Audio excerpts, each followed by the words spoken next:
আমার গল্পের নাম মায়ের চোখের জল। একটি ছোট্ট গ্রামে থাকে রাফি নামের এক বাচ্চা। তার বয়স মাত্র ৮ বছর। সারাদিন খেলাধুলা, দুষ্টুমি, এতেই তার আনন্দ। কিন্তু বই খুললেই সে বিরক্ত হয়ে যায়। রাফিমা, এসো, পড়তে বসো। সবাই তো তোমার বয়সে অনেক কিছু শিখে ফেলছে। না মা, আমি পড়ব না। বই পড়ে কি খেলতে পাওয়া যায়? আমি বাইরে বন্ধুদের সাথে খেলব।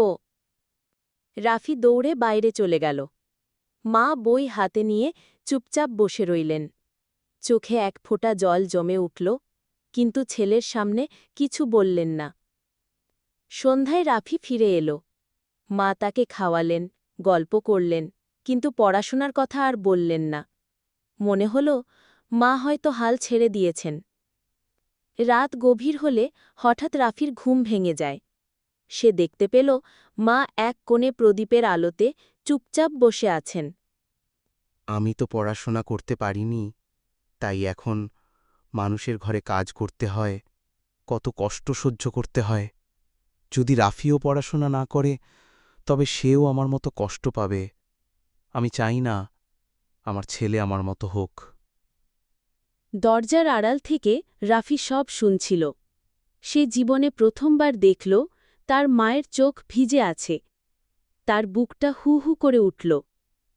মা, আজ থেকে আমি পড়ব। আমি তোমার স্বপ্ন পূরণ করব। বাবা, আমি যে স্বপ্নটা সারা জীবন পূরণ করতে পারিনি, সেটা তুই পূরণ করবি। এই আমার সবচেয়ে বড় আনন্দ।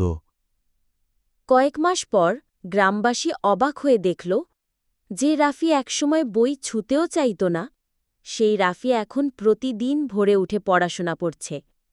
তার মায়ের মুখে তখন শুধু তৃপ্তির হাসি। একজন মায়ের চোখের জলই সন্তানের সবচেয়ে বড় শিক্ষা।